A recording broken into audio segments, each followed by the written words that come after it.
Well, greetings and thanks for joining us for another episode of Lightbulb Moments, episode number 153.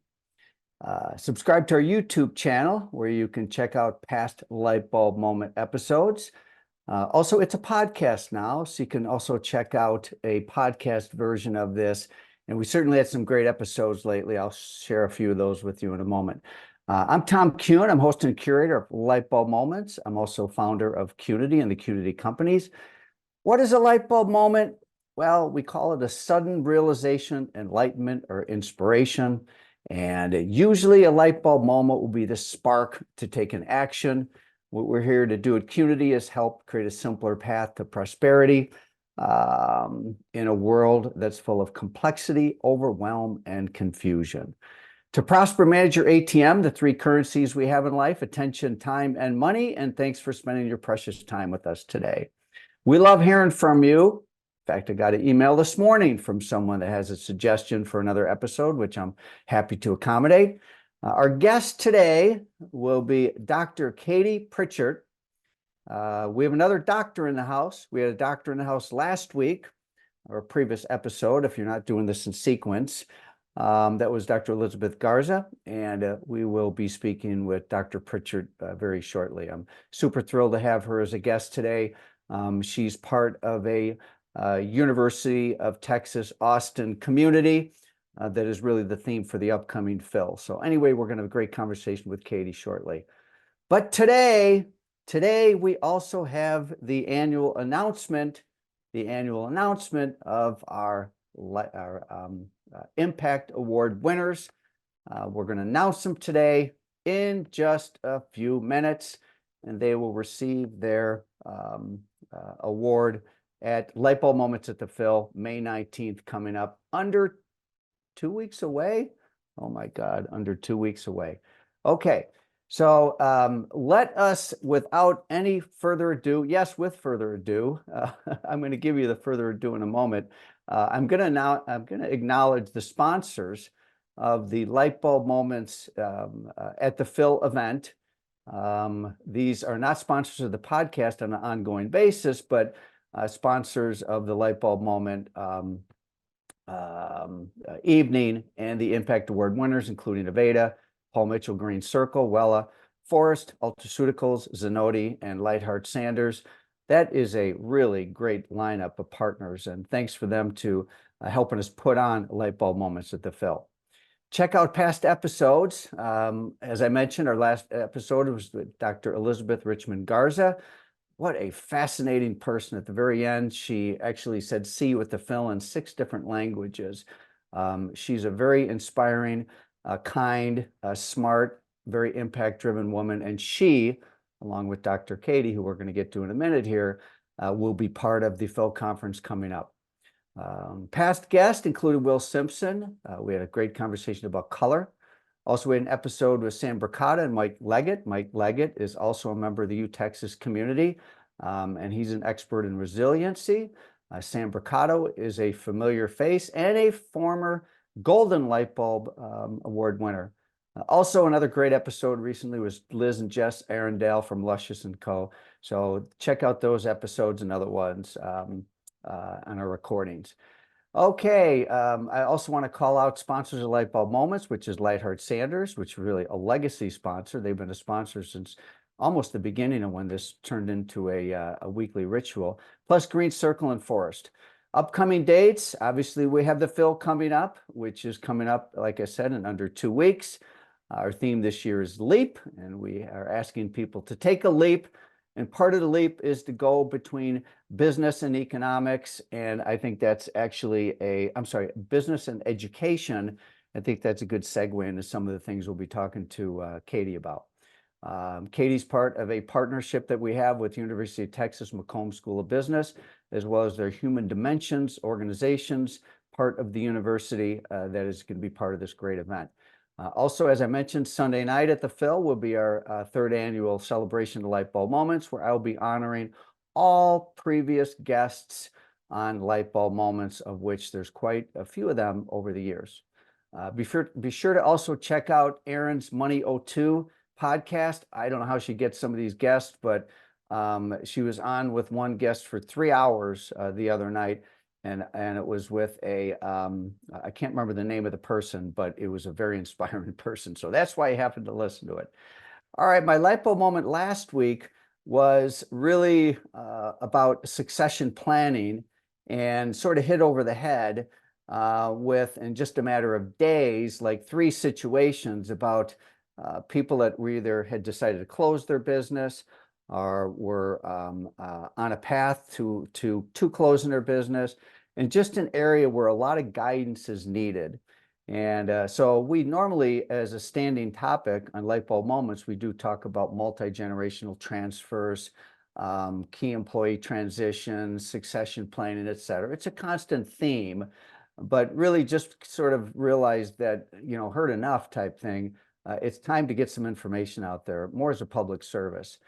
So today, on May 8th, following, and with an hour break, following this particular session, we will have our very first succession series, and it's going to be myths and traps. I'm going to put up a QR code for those of you that are on live and are viewing this prior to this session. Go ahead, take this QR code. You can still sign up today. We have a healthy turnout, and I'm glad that so many people are going to get to have this information. I'm super excited to share it. My light bulb moment this week is going to be the announcement of the Impact Award winners. I already mentioned our sponsors, and I want to give a shout out to our 2020, this is actually our 2023 Golden Light Bulb winner recipients. Actually, I've spoken out of turn again, okay? Our 2024 Golden Light Bulb winners will not be announced today. They will be announced at Lightbulb Moments at the Phil. They are a surprise. If you're viewing my screen, then what you see is 2 past recipients of the Golden Light Bulb, including Megan Jasper from Gadabout and Sam Bricata. Both of them were part of the first year award winners. Last year, we honored Tracy Herring, and we also honored Phil Horvath, who we're honoring this year. You'll have to wait and find out, but they are very well deserved. Okay, so let's go through our Impact Award winners this year. All right, drum roll. Number 1, we have 95th Salon and Spa, who received this designation in the growth category. And that was because of growth that they realized. They met a revenue goal that they set since 2019 that was interrupted by the pandemic. So big shout out to 95th Street Salon Spa. Hello Salon, from 3% profitability to 18% profitability. I would say that is well deserved. So shout out to Francie and the team at Hello Salon. They are a recipient of the Impact Award winners under the category of profit.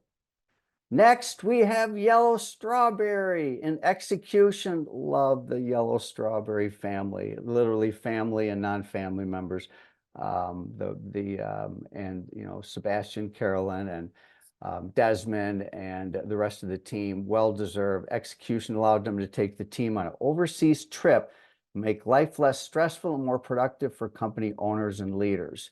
Certainly a great reason to be designated execution. We love seeing that. Next, we have Salon Enzo in the category of engagement.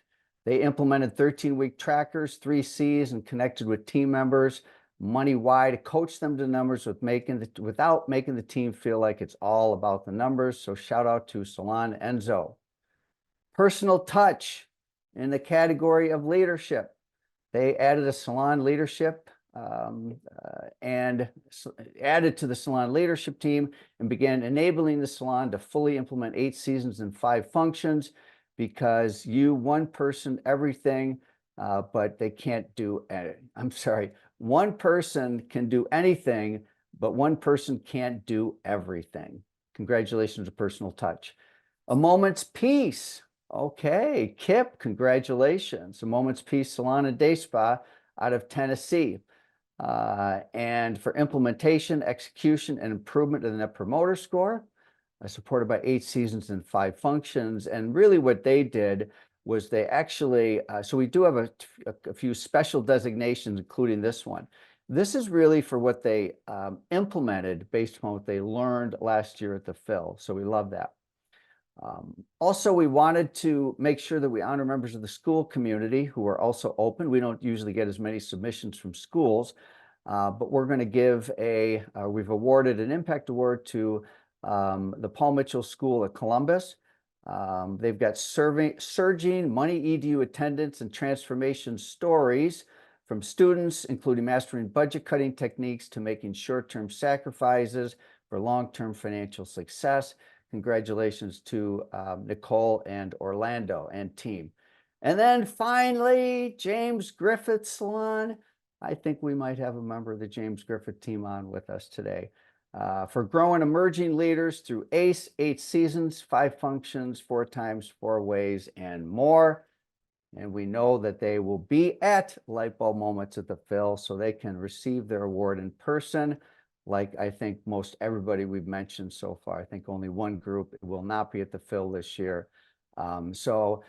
Join us in celebrating and congratulating these companies. We're going to do a true celebration for them at the Lightbulb Moments at the Phil, but very, very excited for these companies. Well-deserved, making an impact in so many different ways. And thank you for also being part of the awards process. All right, so there we have it. Let's give a big shout out. I haven't really even checked who's on the call today, but let's move on. And I'd like to welcome Dr. Katie Pritchett. How are you, Katie? Yeah. Hi, Tom. So let me do a proper introduction of you. Thank you very much. So Katie is an award-winning educator and business consultant who empowers others to lead with authenticity and resilience.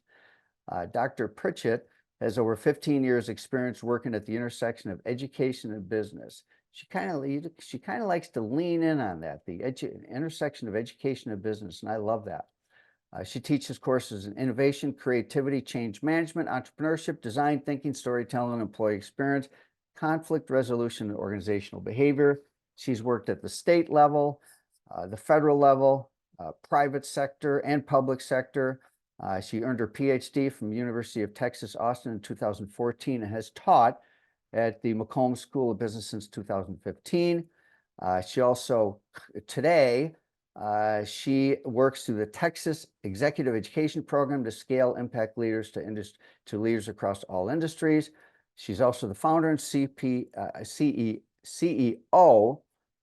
my goodness, of KPI Coaching, LLC. She lives in Austin with her husband, Paul, and she's the proud mother of the 6-year-old son, Lincoln. How are you, Katie? Hi, Tom. I'm great. Thank you for that kind introduction. Thanks for joining us. Well, we're excited to get to meet you in person, and we're excited to have you do your workshops. I think you're actually on our first day at the Phil. I am. And we're going to talk about that in a little bit. We're going to talk about your workshop and some of your points of view on communication. But is there anything in your background or bio that I shared that you want to emphasize with our audience today? Anything that you're most proud of in your background? You did a great job. You You have a lot emphasized to be proud of. the proud mom of a wonderful, curious, and excited 6-year-old. We actually just returned from a trip to Disneyland. So gosh, that was the perfect age to go for him to go with us. And really, I think you summed it up at the intersection of business and education. Really, everything I've done has been that common thread. Even when I worked for the federal government for the U.S. Department of Education, the arm of that government, that part of government that I worked in was federal student aid. So I know our beauty schools will be familiar with that. That's how students get their Pell Whoa, Grants or whoa, loans, right? hold on here. Hold on here. I thought I did my due diligence. I did not know that about you. Yeah, I have a deep background in financial aid. Okay, and you worked at the Department of Education. Yes. All right, all of you are getting to witness your host being surprised. We're doing this live, folks. This is live. Anyway, so keep going here. I want to come back to that one though. So Sure. Yeah, so and that was just another point to underscore that idea of business and education. And I don't know that I could have said it at the time, but we have benefit of hindsight and looking back at the thread, almost 20 years actually. My bio says over 15, but now I'm realizing might need to update that. Uh, so yeah, when I joined federal student aid, it was at a time, it was a really innovative time. It was when Congress had passed and the president had signed into law, George W. Bush, so I'm dating myself, two new grant programs for students that for the first time married need-based aid, so based on a student's or family's income and their um, what their merit is, like so how they were doing with their grades, high school usually, and what that translated. And what was so fascinating when I joined was like most governments, a lot of work is done through contractors. And the contractors who owned the systems were disparate that held that information that came through the FAFSA for financial information, and then the information on grades and merit was in a different one. So I came in at a really interesting time when we had to move very quickly and disperse billions of dollars in aid to 4,000 schools across the United States and work with multiple contractors and bring it together. And I was on that policy implementation team. So it's just to underscore the point, when I look back, it's literally everything that I've done, every touch point that I've had. I now you mentioned I have my own coaching business. That has was born out of a need that I saw. Most recently left full-time consulting, end-to-end consulting firm, from strategy to technology implementation. When I was in Fortune 100, Fortune 500 companies, we were seeing a lot of roadblocks with things. For example, if companies were moving their databases from on-premises to the cloud, there had to be my team, and everything I've done is the people side of business. And so, I my go-to phrase is technology will eventually work, but the people may not. And they're a Say lot that more again. complex. The Say that. technology will eventually work, but the people may not. And so how do we marry that to those two? And so when my team would go on and they were 40, 50 hours in these contracts, and they would report back to me, Katie, I don't think we're going to be able to launch on time. I don't think people are going to be trained on time. There's so much dissent and just frustration that the people on the ground who need to use the tool don't feel that the leadership has configured it in the right way. There's a big gap. It was always a people issue. And Mm. so my coaching business was really born out of some of the coaching I was doing on the sidelines for these leaders to help them remove some roadblocks to get into it. And I thought, goodness, I think I could really be effective here if I could marry those worlds of everything I know in education, curriculum design, pedagogical experience, adult learning theory, all those things with my business acumen. So that's what fuels me. So you kind of hit the nail on the head when you did the intro. Well, it's yeah, it really is pretty cool to straddle between, higher education and then working in the private sector as a consultant, coach, educator, whatever. And you do a lot of that. And now at the Phil, the basis of what you're going to be going through is mastering communication styles, correct? Yes, that's what I'll be And talking about on the Monday of the conference. Mhm. And I when I was on with you, my gosh, it must have been a month ago, that you said a couple things that really stuck with me. And I was like, I was trying to find my notes and Oh I yeah, didn't, I meant to ask, did you find them? I did not because I Oh, didn't think I okay. had notes. I was in my car, but Michelle Oh, had notes. And I remembered really what had centered on, and it was things we discussed yesterday. And something that you discuss is something called the return on interaction. All right. And that's something you're going to be going through Monday at the Phil. yeah, So it is. I'm super curious to have you describe what does return on interaction mean? Yeah, well, I think and I know that Qnity does a lot of financial literacy and work for salons in the beauty industry. So most people are familiar with when they hear ROI, they go to return on investment. Mhm. So the return on interaction is not all that different, But what it does is it really sets up an understanding of the interactions that the human side, I'll always bring it back to the human side of business, that every interaction you have, you know, to be provocative, I'll just polarize it and say every interaction you have could help or hurt. Mm. Actually, what I tell my son when I drop him off at school every morning, Lincoln, you can use your words today to help or to hurt. What are you going to choose? And so, it's just remembering that as humans, that's a big part of how and what we do. And as we move faster and faster into this age of AI, I mean, the uncertainty that's facing us in, some people have said it's the next industrial revolution. I completely disagree. I think we're moving so much faster into something completely unknown territory. But what I think that does for us is you know, there's some fear. There's always fear and change.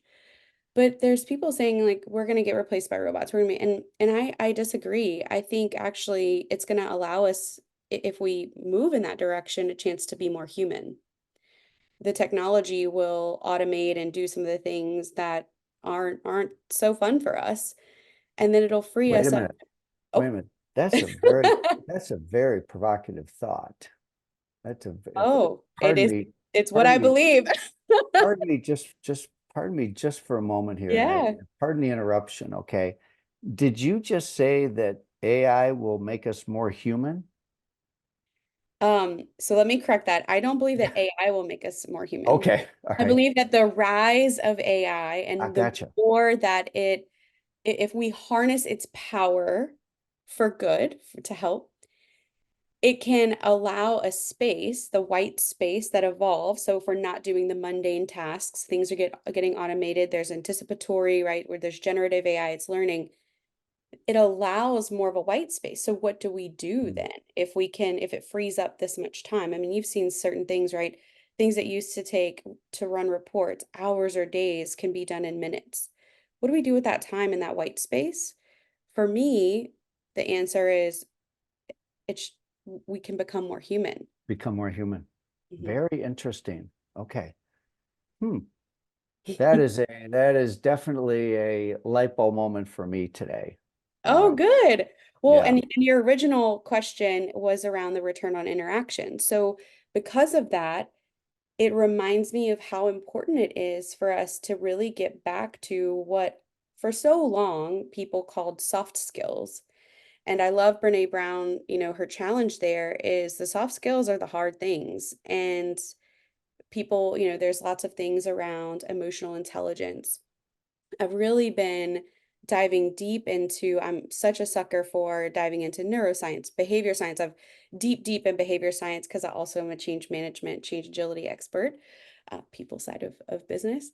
But the one of the things that I've just been so like diving deep into lately is your AQ. And so we have your IQ, your intelligence, your EQ, your emotional intelligence, and your AQ is your adversity quotient. And it was a phrase coined by Dr. Paul Stoltz, 1997, in a book.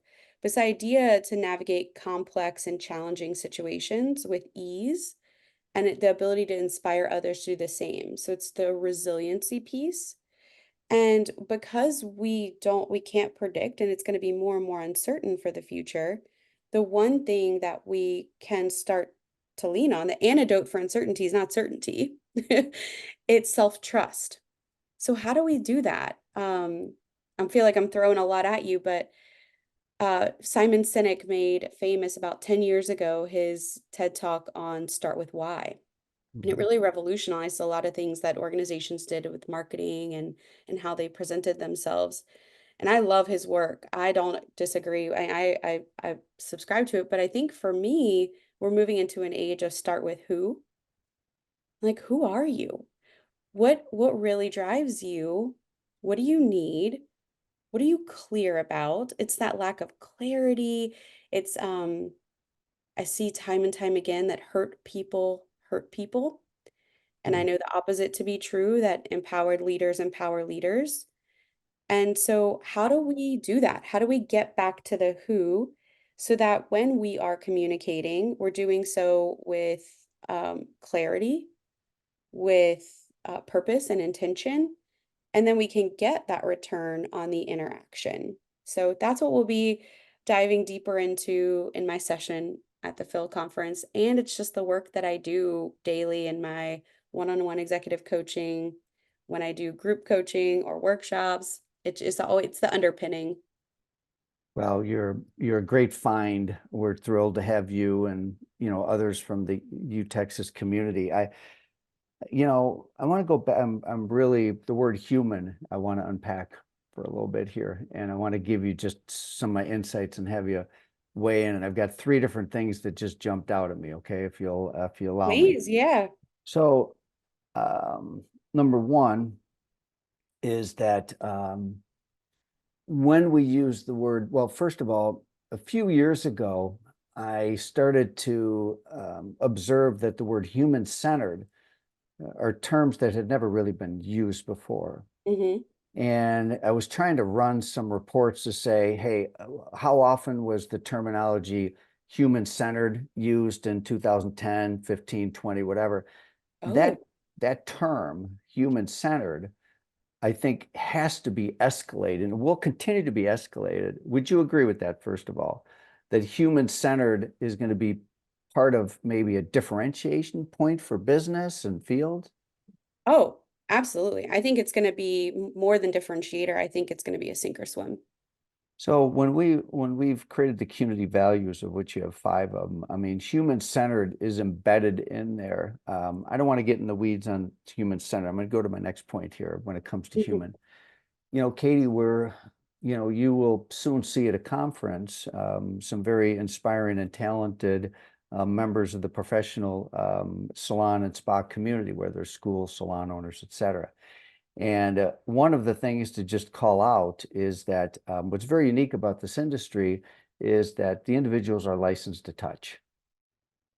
And in many cases, touch, physical, mental, emotional touch is on the decline. So I believe that salons and spas will continue to be that haven where professionals are licensed to touch other human beings, and that will become even more valuable in the future. Would you agree? I do. And I just had a light bulb moment of um how much we talk a lot about my number one core value is connection. And we often think about it as like an emotional or mental connection, but the physical touch, that connection is critical. And in a world more virtual, how powerful that is that maybe the massage you get or the haircut you're getting is the first time in maybe a while some people might have received that human connection. So I just had a light bulb moment, Tom. Let me share something else with you. So in doing a multitude of workshops over, I can't tell you how long, we asked a standard question, how many hats are you wearing at work? In other words, how many different jobs do you have, type thing. Yep, yep. Mhm. And the statistics show that the average person has three jobs in their company and all that stuff. But we would actually ask participants to describe what hats they're wearing. And it was always in the top five, always. But it was maybe a little different term. It was either therapist, psychologist, counselor, something like that. And I would say that 90% of people said that that was part of their job. So it is that Right. physical, and it's also that emotional touch that I think makes this industry so rare, right?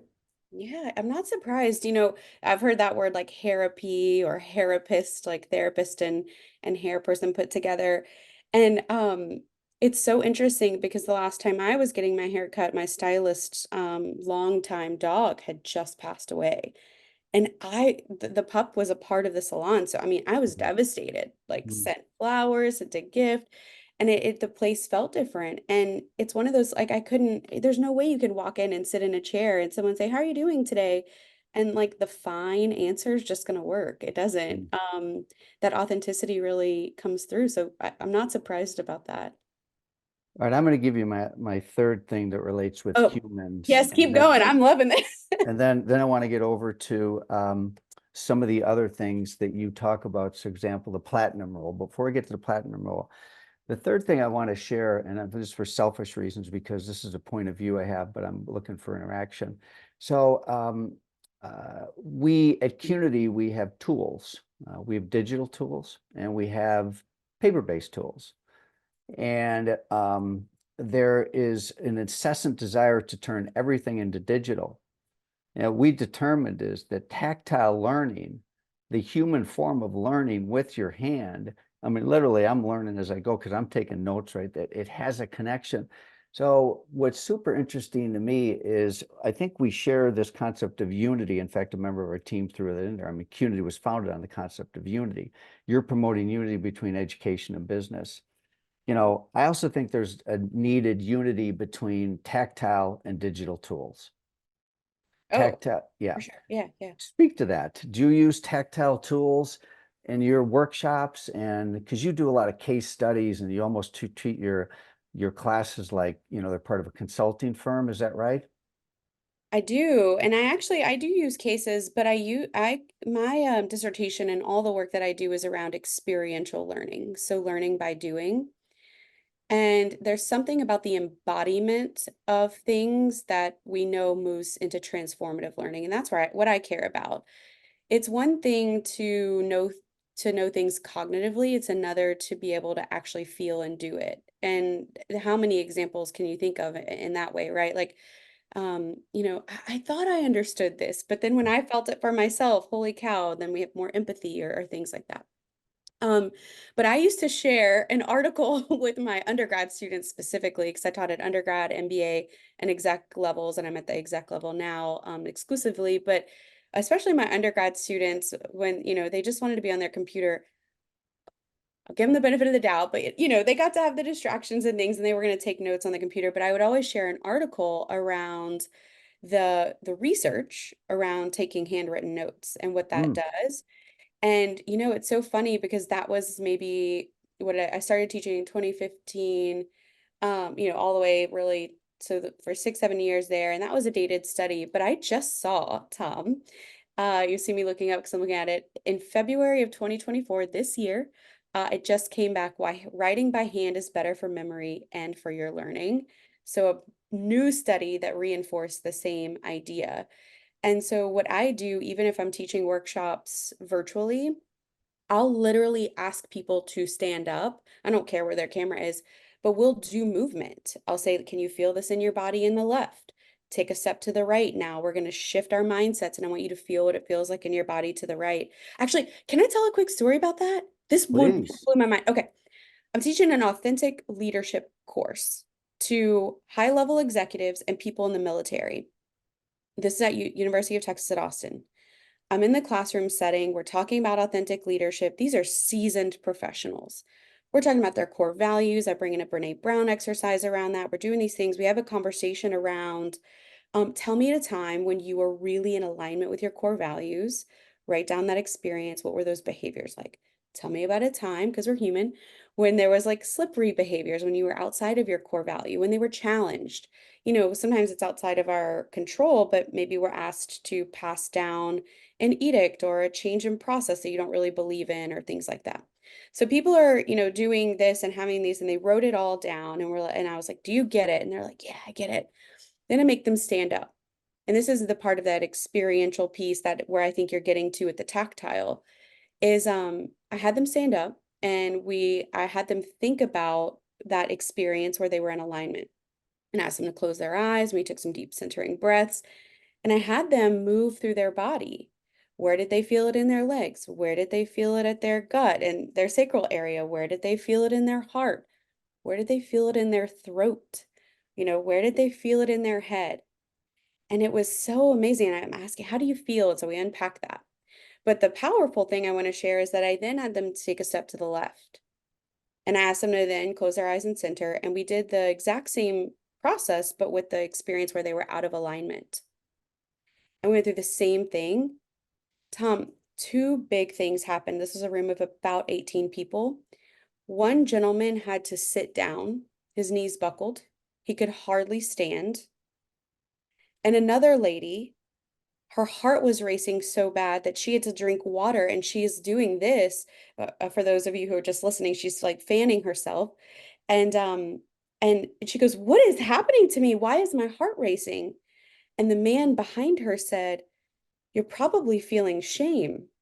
Mm, mm, And so we then unpacked a whole thing about what does that feel like? We can literally feel when we are out of authenticity. We can really feel when we are aligned in our communication and what we're doing. And because we can feel it, others can too. You Mhm. see, like, I can't really put my finger on it, but I was really sensing something. Mhm. And so that was a moment where I was really validated in the work that I do. Case studies have so much power, but they allow us to sit in a privileged position that we don't often have. The Mhm. to look back in hindsight and what would you do differently? And so they do, and I use them. It's a big thing in the business education world, and I couple it with the embodiment and that work too. So that is a probably a too long of a response, but to say that yes, I am with you in the validation of the tactile. Very, yeah, fascinating. Great story too. All right, let's touch on one more thing before we wrap up. So let's get to the platinum rule. What's the platinum rule? Well, I might have had you going when we talked earlier. I asked if you grew up learning the golden rule, and you said yes, and we're like, emphatically shaking your head. I don't know if Mhm. you're recognizing that, but I did too. And for the listeners there, you might have as well. The golden rule that I was taught growing up was treat others how you want to be treated. And so I've seen this play out in business. I actually coached an entrepreneur, a startup CEO who loved chocolate and gave chocolate as gifts or rewards or things. And so punchline was he found out later that a handful of employees didn't like chocolate. And so he was rewarding them with something that they didn't actually enjoy. Mhm. And he was just mortified. And I have so many examples of this. But the more we come into this idea, right, that we can become more human as things move and shift in the world of AI, it's important for us to use the platinum rule that supersedes the golden rule. And the platinum rule is treat others how they want to be treated. And when we do that, that's also a guiding principle for return on interaction, to loop it back to that, because we all process information differently. And how many things do we need to tell us that? How many psychometric assessments, the DISC, Gallup, Clifton Strengths, we have uh, predictive index, we have all these things that tells, we have love languages. We have so many things out there that tell us we process information and approach the world very differently. And so the platinum rule says, if you can pause and take a moment to think about the best way that that person will process the information, you can get what you need and provide clarity for yourself and for them to that return on interaction. I love that. That's the And platinum rule. yeah, I love it. And I feel like I want to dig deeper into that. And but we got to wrap up. What a great This conversation. went by way too fast, but It thank you did. for having me. It did go by way too fast, and thank you. I learned a ton today. I've got my own light bulb moments here. Christine loves the platinum rule. And so let's do this. First of all, let's everybody give Dr. Katie a virtual round of applause. Give her a little bit of shout out there. Thank you. What a And kind audience. They've been so active on chat. Thanks, team. I and can't then wait to meet some of and you. you've probably never gotten a million. Well, maybe you have gotten $1 million before, but you have $1 million on its way. You're going to get the $1 million Amazing. light bulb, which inducts you into the Brain Trust and also earns you a special invitation to Sunday night at the Light Bulb Moments at the Phil, 5:30 to 7 o'clock. Certainly feel free to bring Paul if you like. And what the heck, if you want to bring Lincoln too, you probably can too, but it is a black and white night. We'll give you more details. It's optional. We're just thrilled that you're going to be able to join us on Monday at the Phil. And thanks for being such a great guest. Thank you, Tom. Thanks for having me. All right, everybody, I want to wrap up here. Thanks so much for joining us today. Reminder, we have the succession series coming up right now. For those of you that want to be part of that, there's a separate registration. And other than that, I guess we'll just see you next week. Thrilled to see you next week. And thanks to Katie for being such a great guest today. All the best to everybody. Hope you have a week that's full of light bulb moments and you turn those light bulb moments into something that's going to help you and those in your community make a big impact. Bye now.